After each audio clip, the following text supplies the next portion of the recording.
today. See who's keen in this class, can't I? Dedicated students. Probably do a Monday lab session though, don't you? Yeah.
Okay, we'll get started. What we have here is the equation for PID control. So let's try and understand what's each term and what does it mean. So the first thing is we need to understand that U here is what we're using to force the controller to follow the correct trajectory. So U is actually a motor voltage in our experiment with the pendulum. So it's measured in the PWM range. It might be a number minus 512 through to plus 511, which is a 10-bit signed value. So we're trying to use the motor voltage to force the angle of the shaft, which is driving the disc, to follow a desired trajectory. So that desired trajectory is this x star of t. We subtract the measured encoder value. So that's the difference, which we'd like to be 0. So that error, when it goes to 0, we're really happy, and we don't have to apply any voltage in this equation if we're just using proportional control. If the error is very large, then obviously the proportional control gain multiplied by that error will contribute to the motor voltage. So what about the other terms? Well, in this equation we have an integral of the error. So if there's an error that's consistent, might be, I don't know, 10 degrees. So every sample that we update the motor voltage, we're going to add 10 to this integral of error if you sample it in discrete time. So we're going to add up all the errors over time. And eventually that'll build up to be a very large number if we don't start to fix that error. All right, so you can imagine, for example, in a robot arm where you've got this arm extending out, and it's got to hold a heavy weight on the end of it. So in order to do that, it needs to apply a motor voltage to offset that force at the end of the motor of the robot arm.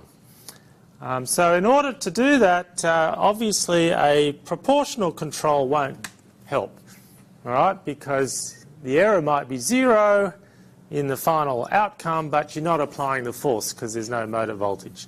So to handle the situation where there's a consistent offset in practice, the integral control is fantastic because it builds up the motor voltage until it accounts for the weight of the robot arm at the end of its extension. All right, so that's the motivation. It removes an offset voltage. The other term that we see here is the rate of change of error. So if we know the error is rapidly decreasing, so we're about to hit 0, so it might be negative. Let's draw a little graph. So here's our error. So it's negative down the bottom. So the error might be coming up towards 0. Now ideally we would like that error to not overshoot. So we'd like it to say, all right, we're getting towards 0, let's start to reduce our effort here so we converge on 0, not overshoot. All right, so you can imagine that situation. So with a high derivative, in other words, a large slope on the error versus time, I should have pointed that out, you've got time running off to the right. With a large slope there, you want to back off in terms of the motor voltage. So in negative feedback, you'd have that occurring here with this large derivative. You'd then reduce the output voltage. All right, so that sort of explains why we do these things. And we're going to go into a little bit more detail in the notes about this.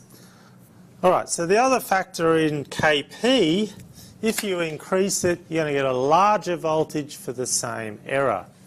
So that means you'll get a quicker response out of the system. That's really good. But most dynamic systems, well, pretty much all of them, have a delay in response. All right, so you hit it with a large voltage, it's not going to do anything immediately. It may take a little bit of time to respond. And by the time it responds, you've hit it with this huge voltage, it's going to overshoot. All right, it's catching up, but you don't react quick enough, so it's going to overshoot, and it'll then start to go in the other direction. So then it tries to compensate and bring it back. So that generates this oscillatory type response where it's overshooting, oh, I better fix that, and it comes back too far, and then it keeps going. So if you add that extra gain further and further, you end up with an unstable system. So that's really bad.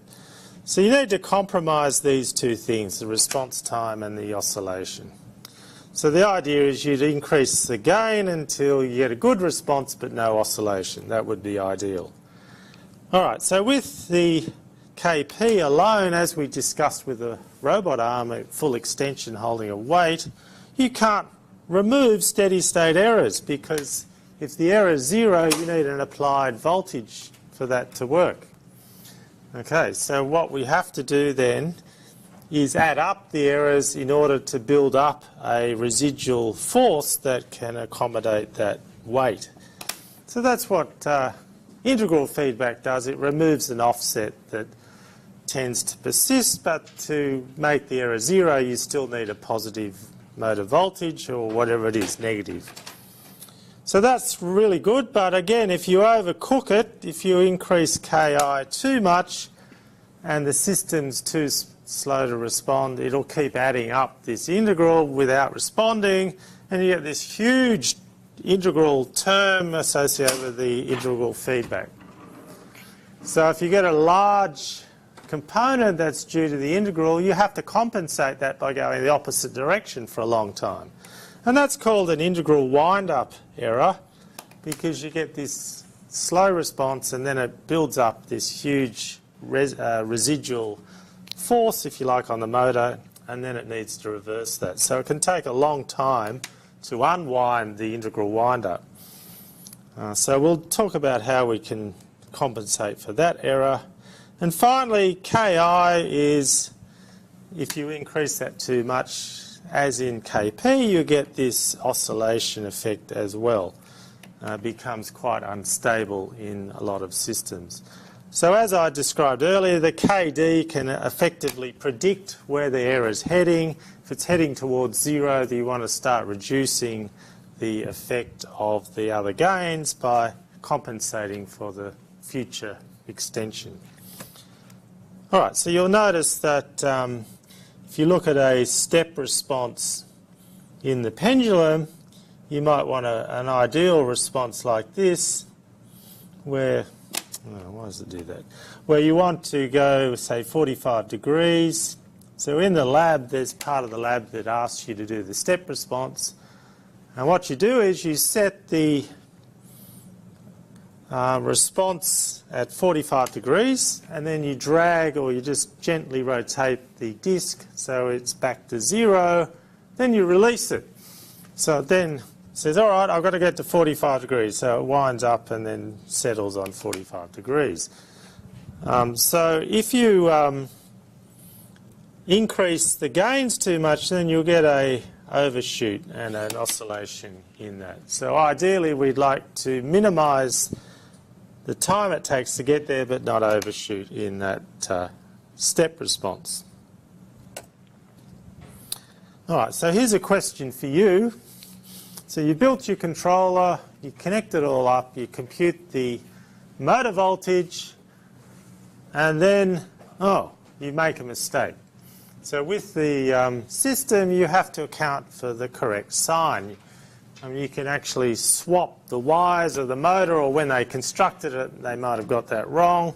The other choice that may be happening here is the encoder phases A and B may be labelled incorrectly for whatever reason. So what will happen if you implement a controller but you use incorrect sign in the calculation? Can anyone tell me what they'd expect to happen? Now I'm doing this because we see this often in the lab. People will implement their controller and all of a sudden they didn't account for the correct sign and everything's going to be rather pear-shaped. So what's going to happen? What do you need to look out for? Just think about a step response. So we want to go we want to arrive at, say, 45 degrees from a 0 start and with a time axis there. So you set it all up, you got the sign wrong, you move the disc, you let it go, what happens?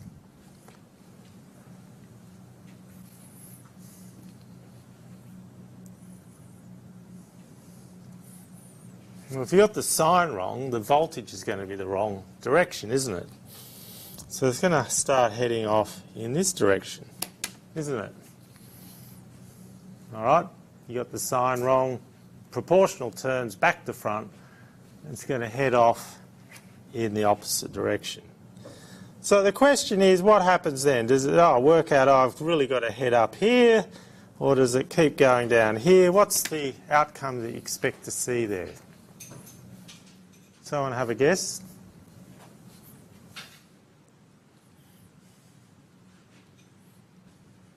So you guys have to do this, so you better watch out for what happens.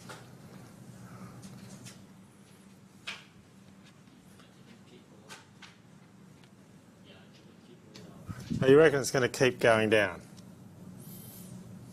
Where does it stop?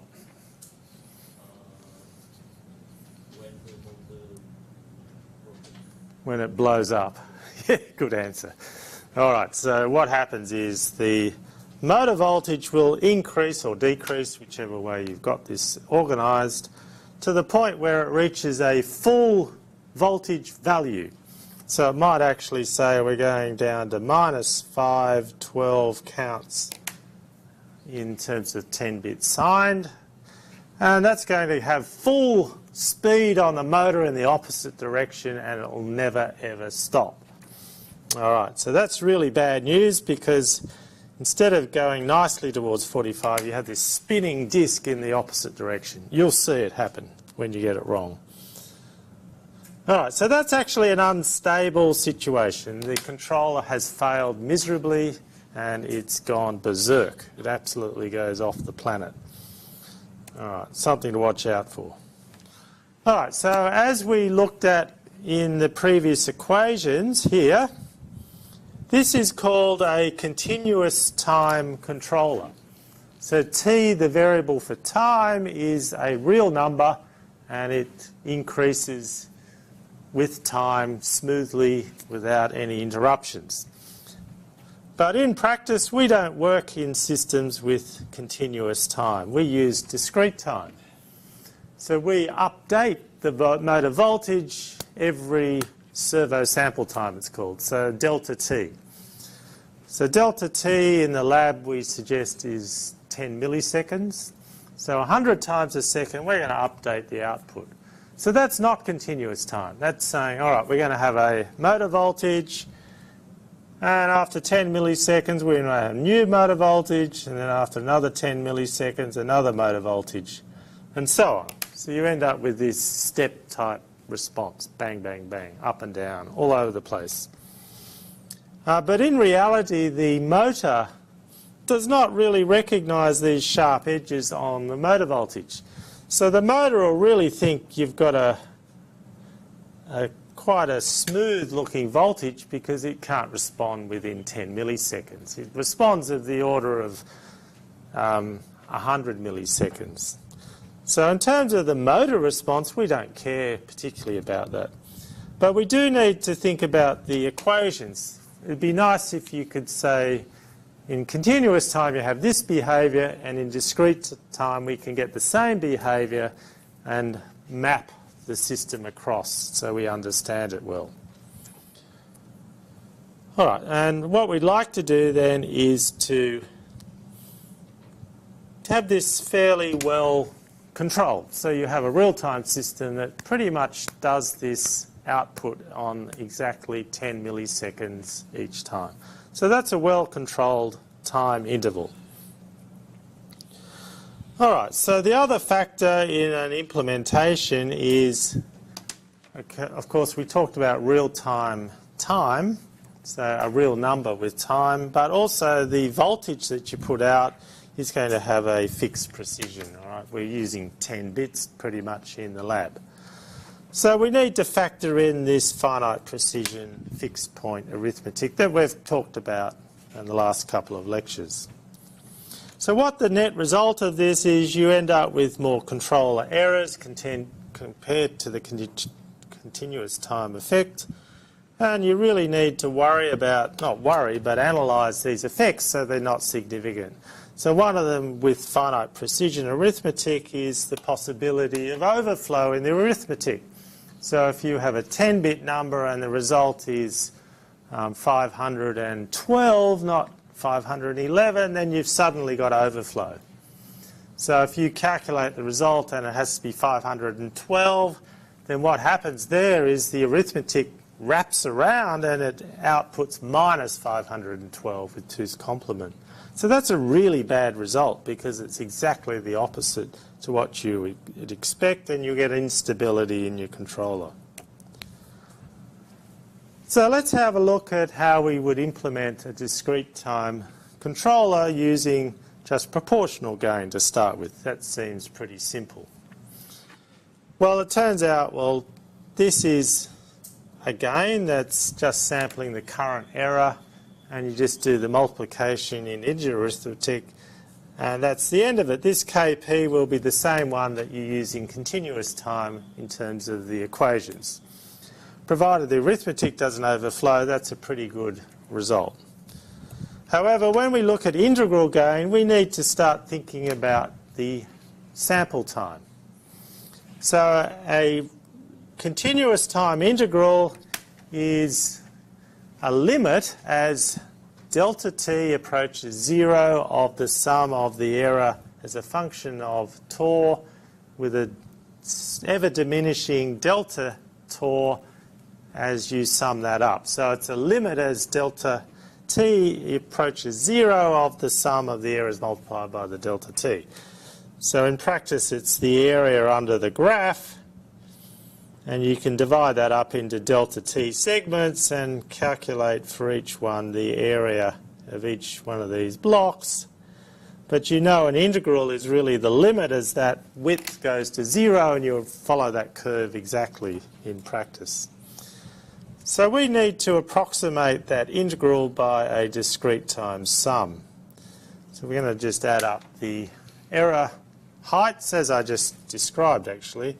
So we're going to approximate it by these segments as you see here. So we're going to add up these areas with delta t width on the bottoms. Now you know from numerical analysis that technique's pretty accurate for a nice smooth function of time. Error, we'll expect it to be fairly well behaved. But this delta t needs to be multiplied by the sum to get the area, so that delta t comes out of the sum, and you end up with a factor here which is your continuous time integral gain multiplied by delta t, and then you use the sum in place of the integral. So you can rewrite that in this term here where s of n's the sum, and you can express that in terms of the previous sample sum, and you're just adding in the current error. So that's really nice because all we have to do is add one error value each sample time to our sum and then do the calculation. So that's known as a recursive implementation because we use the previous sum to do the calculation of the current sum. So it's a very minimal computational load to do that. But what you do notice is we've got to replace our continuous time gain with ki multiplied by delta t. So it does scale with delta t. Now there is the issue that I mentioned earlier of integral wind-up. So when you end up with what we call a steady state error, an error that doesn't want to go away, it's persisting, then to correct that you need to increase the voltage. However, if it's not correcting for whatever reason, you end up with this integral term ballooning out, growing rapidly, and gets out of control actually, which distorts the controller. The controller saturates because you have this large term that you cannot compensate for unless you go in the other direction for a long time. So the recovery time is a problem. So you may see this in practice if you have a controller that's not removing that offset. So how do we fix this problem? Well, you can just say, all right, when we do the sum, we're not going to allow that to exceed, I don't know, 10. You just set a limit. You say anything over 10, we'll just throw that away. We won't exploit that. And you may do that by considering the effect of the ki delta t s term. All right, so when you multiply that all out, you're adding it to your other terms, which is your k proportional times the error plus the other. So this is actually a term that we can express in terms of our output motor voltage. So you can work out, all right, we want a value here that we don't want to exceed, I don't know, 25% of the motor voltage that we have available. So that will tell you the maximum value of Sn that we could limit it to, which would be 25% divided by the ki delta t. So that would say, okay, that's a good value to limit your integral value. You just do it in terms of the output percentage voltage. The other way to do it is say, all right, we're only going to look back, say, 100 steps in time, which might be 1 second in practice. Anything before that, we're just going to delete that, so we won't add up those errors prior to that. And one way that I recommend you use is to actually turn off the integral term totally, just ignore it, when the controller is experiencing an error greater than, say, 5 or 10 degrees. Why is that? Because what we're trying to do with the integral term is to remove a small offset in the final result, And if the offset's very big, what's the point? There's no real advantage to doing that. So that actually works quite effectively in practice as another term, and it's very simple to implement. Okay, moving on to differential gain. This is our prediction of where the error is heading. We want to take action before we get to a point where we cross zero, for example, and overshoot. So we need to estimate the derivative of the error, and this is a noisy operation. Why is it noisy? Because we're looking at the differences of errors. So here is an example of some fairly noisy data that we're getting in terms of the error. So you might have a shaft that's got a noisy sensor measuring the angle. So if you look at this, if you just join the dots, you can see the slopes all over the place. All right, the slope's changing really fast when we really think, well, that's not particularly useful because we want to estimate this in a smooth way that can result in a controller that's not jerking around all over the place. So what we'd like to do is to smooth out these samples and estimate our derivative based on more than 2 consecutive error estimates. So one way to do that is, instead of just looking at the previous 2 errors, we can look at, in this example, error n, n-1, n-2, n-3. The last 4 errors, you can then do the line of best fit through those and estimate the slope. And that's exactly what this formula here is doing. It's taking the difference between error n and the n-3, so that's the previous one and the very early one. So you can estimate that slope, which is a separation of 3 delta t in time. So that's the slope between the first and the last. And we're going to weight that equally with the slope of the middle 2 values here. Okay, so what happens? You have these 4 points. We're going to use this slope and this slope equally weighted to give us an estimate like that. All right, that's effectively what's going on there. In practice for the pendulum, it's not necessary to do this because it's not that noisy, but in some senses that would be the case. Now, the other point to note here is we do end up with a recursive style of implementation where we're just looking at the previous 2 errors. So you can buy off-the-shelf PID controllers. You can buy chips that do all of this stuff for you. And this is an example of one from a company called PMD Corporation, Performance Motion Devices. So we use these in some mobile robots that we developed at Monash, and they produce the speed of the wheels driving the robot. And we can download different K, I, KP and KD parameters. So there's your PID loop. And these Z to the -1, they represent a delay of 1 sample. So you have an error coming out here, the difference between the sensor and your reference. That difference, there should be a minus sign there, will produce your error. You multiply by KP, you go around this loop, which is a delay of 1, and you're summing, and that produces the sum of the previous errors. So that's the integral term, and here we're doing a difference. So there's a minus sign missing again, so there's a KD coming in there. You'll notice here is an I limit, so it's going to limit the maximum integral in this implementation. Again, you can download the value you want that to limit to as a register in this device. Now what's interesting is that that's taking care of the PID controller to the left, but to the right we have these other things which actually may help you in the lab, in the pendulum lab.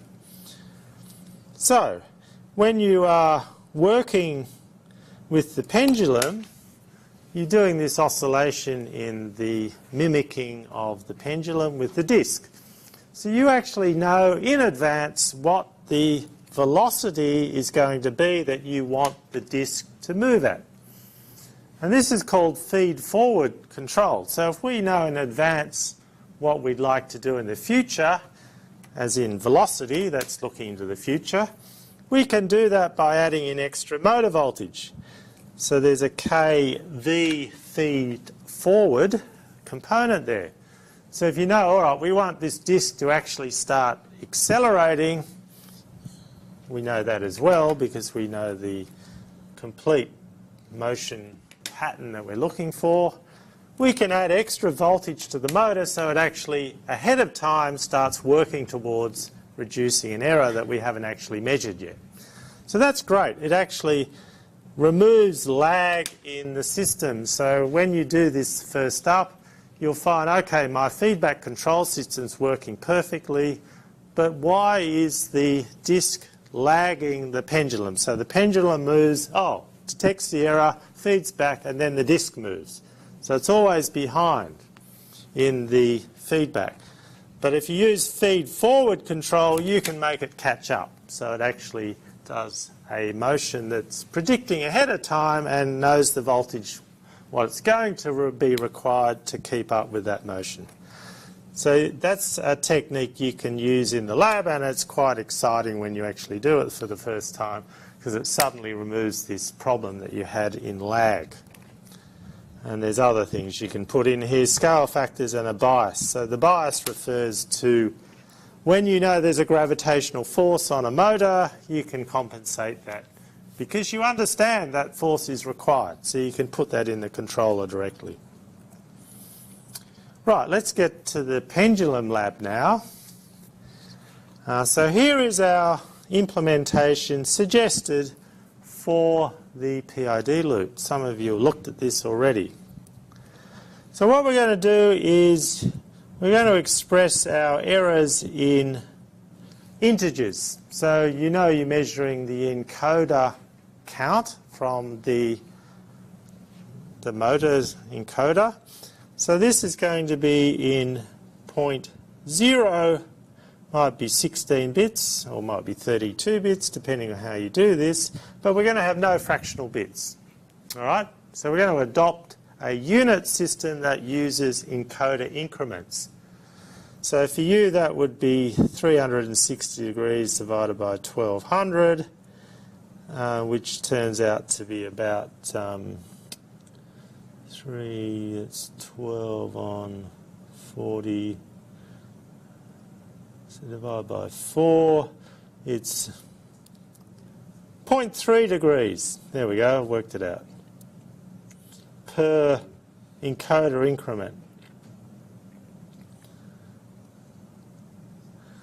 So each time the encoder clicks one count, that's 0.3 degrees. All right, so the units in our error are going to be 0.3 degrees in terms of that representation of our integer finite precision arithmetic. Now kp, you'll note down here in the dot points, is going to be represented by 8.8. And we're doing a multiply here. All right, so the result of that, of course, will be 24.8. Okay? So you need to track these things when you implement them. Similarly with KD, it's the same representation, so that's the same format of the result of that term as well. And finally, we look at the integral term, so we've got to add up the previous errors.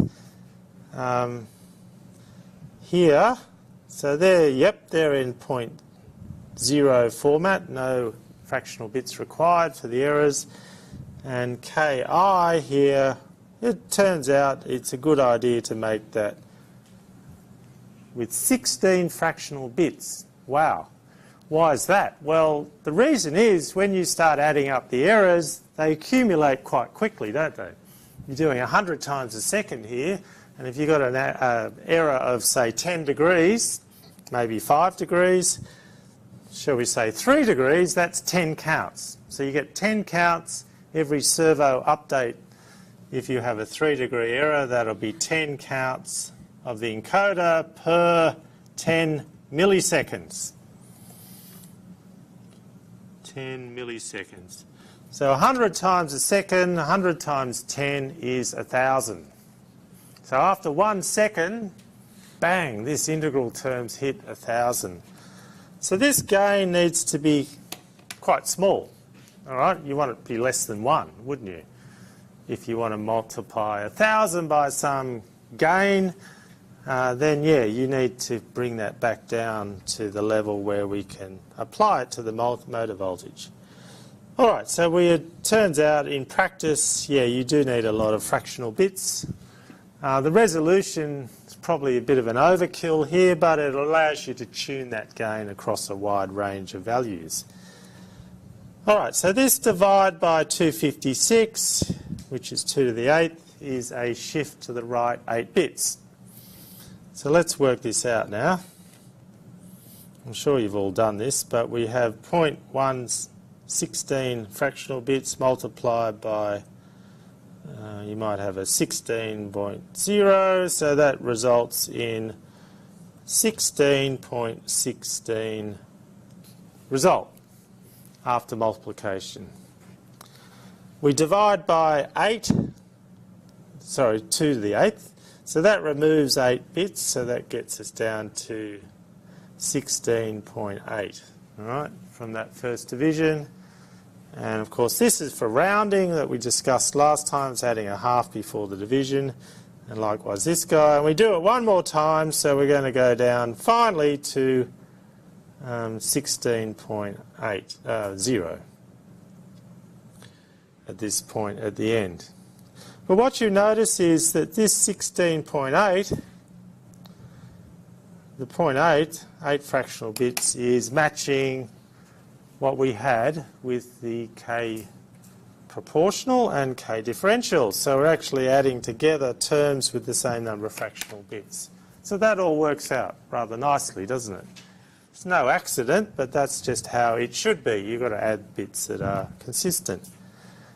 And that then mimics the continuous time equations, except you need to account for the delta t. So remember, KD continuous was K, so KD discrete time, put a dash there, is KD continuous time divided by delta t. So that's the thing the term you would use in there if you were using some sort of tuning approach, which we'll talk about in a moment. All right, so we've used rounding with these terms here. So we're implementing as close as we can to minimum error results with no bias in the error.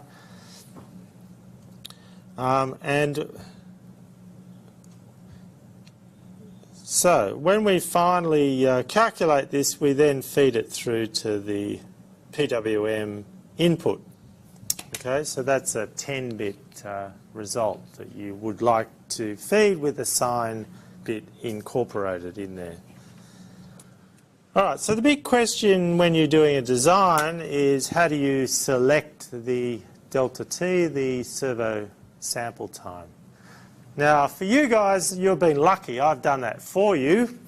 But previous years of this, I used to let the students do it. And students would do incredibly interesting choices. Some people would say, oh, I can calculate all of this stuff in 1 microsecond. I'm going to make delta t 1 microsecond. That'll give me the best performance of my controller because I can update it 1,000,000 times a second. It's going to be better than yours. Okay, but the problem with that is it's complete rubbish. The issue is around, firstly, differential control. If you sample this 1,000,000 times a second, you're going to see the same error occur almost every sample because the motor's not going to change. It's looking at 100 milliseconds before it really reacts particularly to what it's being told to do. So you'll get a, say, I don't know, 100,000, maybe that's an exaggeration, maybe 1,000 errors in a row that are all equal. So what does that do? It means this term's going to be 0, 1,000 times in a row, and then it might change. So 1 in 1,000 times you update your PID control loop, you're going to get a blip of a 1 happening here, but all the rest of the time it's going to be zeros. Guess what that does? It basically wipes out this term. It does absolutely nothing because it's not any significant component to this arithmetic result. And to make things even worse, the integral sees the same error and it adds it up 1,000 times. So you get this error magnified by 1,000 in the integral wind-up, and again this thing becomes useless because it's too big. So the whole controller falls apart. It doesn't actually work correctly in practice. All right, so that's the case where delta t is too small. When delta t is too long, too large, so you might sample it, I don't know, once a second. All right, we calculate, okay, motor, can you move to this position? You've got an error of 100 counts, so you're going to have a voltage of 10 volts for 1 second. All right, now the motor can move a long way in 1 second, so it's going to change and not respond adequately. So you've got to match it to the motor response. So it's typically you might make it a tenth of the time constant of the motor response or thereabouts, maybe a bit shorter, but not too short. So we've found that 10 milliseconds is a good compromise, but I must warn you that your pendulum equipment has been updated since last year. So this 10 milliseconds worked fine last year, but this year the motors are actually a little bit more responsive. So you might find you have to fine-tune that a little bit. So just keep that in mind. It may not be the optimum for this year. Okay, talking about tuning, how do we actually select the gain values? This is a critical component of your lab. So there is a method called the Ziegler-Nichols tuning approach. It's very well established, used in industry, and it works for a lot of plant. In other words, motors with their response dynamics. So what we're doing here, we have our delta t, which is the time step, the servo sample time, and we run our proportional and proportional plus integral controllers, and we select a delta t of 0.1, 1/10 of the lag time. Here it is. So what's happening here is we apply a step function to the voltage and we observe what happens to the output, which in your case is the angle of the shaft. And you measure this time it takes from the instigation of the step to the response of the motor. And we divide that by 10 and we're going to use that as our sample, servo sample interval.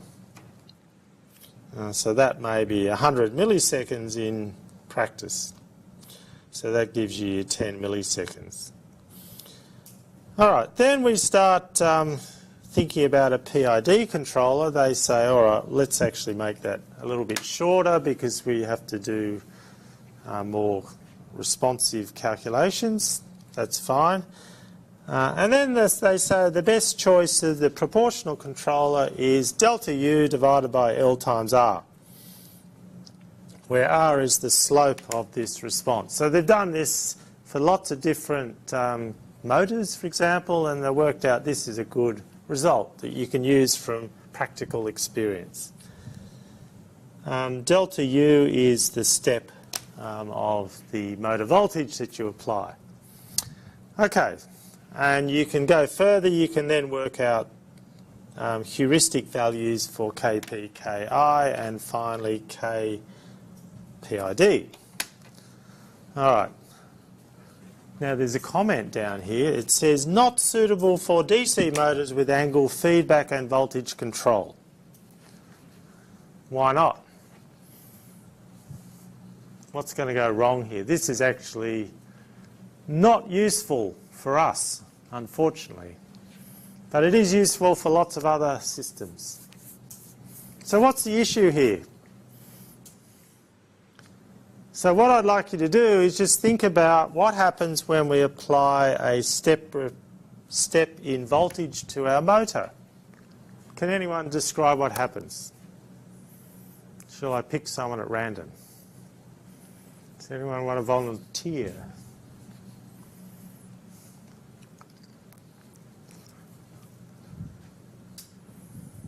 So Mr. New York City. I guess when you put the delta U as smaller than the threshold moment of the motor, it cannot move. Okay, so you're worried that if we apply a small voltage here, it's not going to move. All right, well, let's say delta U is bigger than that voltage.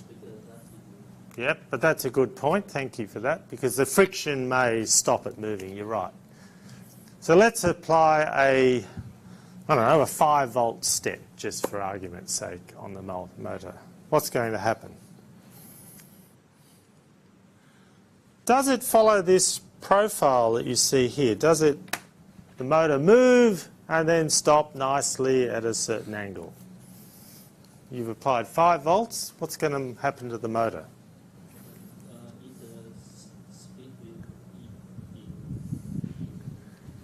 Yes, you're right. The speed, you're exactly right. The speed will increase. But the position, which is what we're interested in, does not have a bound. It just keeps going. So you've done this already in the first week. You've applied a motor voltage and the disc goes, starts spinning away. All right, so this technique is based on the output being limited to a certain level when you apply a step. But you know that that applies to the speed of the motor but not the position. So we can't measure the speed so easily, and we're not trying to control the speed. So this method actually fails because it actually doesn't limit, it just keeps going on forever in terms of that behaviour. So let's look at another approach. So this is another Ziegler-Nichols technique, and it's a little bit more practical for us. So the first thing is we just look at K proportional. We just eliminate the integral differential. We increase Kp till we reach a critical gain, Kc, where the system starts to oscillate. So you've got this step response. So you might have a target of 45 degrees. You put it at 0, physically rotate it, let it go. It goes, ooh, and then it gets bigger and bigger and it starts oscillating. All right, you may have seen this, but that's what happens. So the minimum gain where that happens first, as you start increasing the proportional gain, we call that Kc. We also measure the period of oscillation. So what is it? Is it 50 milliseconds or is it 100? Whatever it is. So you just measure that in time. So once we've done that Kc, Kp, we then say, all right, if we're just using a proportional controller, we're just going to halve that gain, and that's it. That's our controller. If we're using a PI, then we're going to take 45% of that, and we're going to take 1.2 times that Kp divided by PC. Now this is for continuous time controller. All right, for discrete time, I've converted this for you. So we need to factor in our delta t in these calculations. So that would be 1.2 times delta t times Kp divided by PC, the period at the critical gain. You'll notice that time, you need to be consistent in your time units. Delta t is divided by PC there, so the units cancel. But you must use the same units for delta t as for the period. Now, one convenient way to do this is just count the number of servo periods in the oscillation, and then you don't have to worry about the units.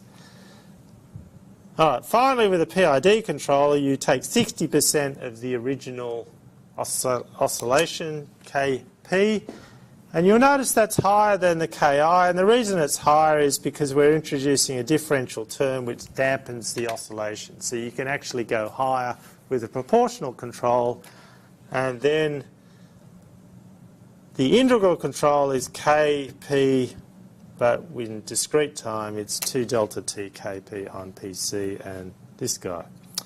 All right, so you could try that in the lab. Some people have found that to be useful.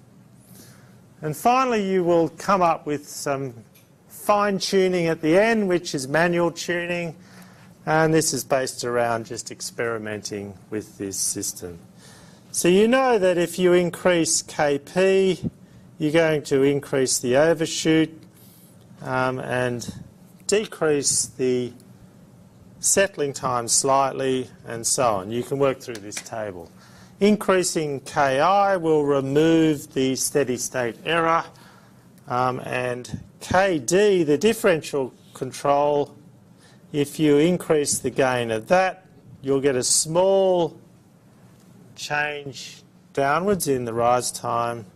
The big improvement is a decrease in the overshoot. So if you get a lot of overshoot, increasing the differential gain will remove some of that overshoot, provided delta T is sensible. All right, so as we discussed earlier, you need to be careful with that.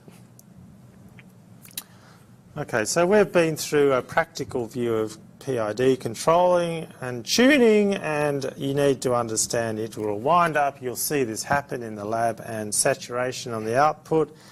So if you get overflow in your arithmetic, all right, so if you end up with a number that should be 512, but that in 10-bit signed representation will result in minus 512, you better detect that error and not allow the controller to reverse the sign. That's the overflow problem. And you use what's called saturating arithmetic, and that's mentioned in the notes. Sample rate we've discussed is a critical element of this, and also feed-forward control is another technique you should adopt. So let's just quickly look at the notes. I think we're a bit short of time here, but we've been through this, but it's worth just having a quick look at how these things pan out. So in this example, we've got a 24-bit... Oh, we've lost that.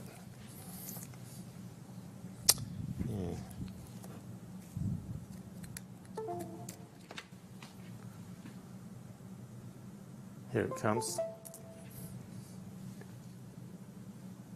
Yes, I don't know what happened there. Something glitched. Okay, so we have a 24-bit result here with no fractional bits. And you can see in this table, you look at this carefully later, that the number of fractional bits, as we discussed, propagates correctly through that expression. Now, I did want to...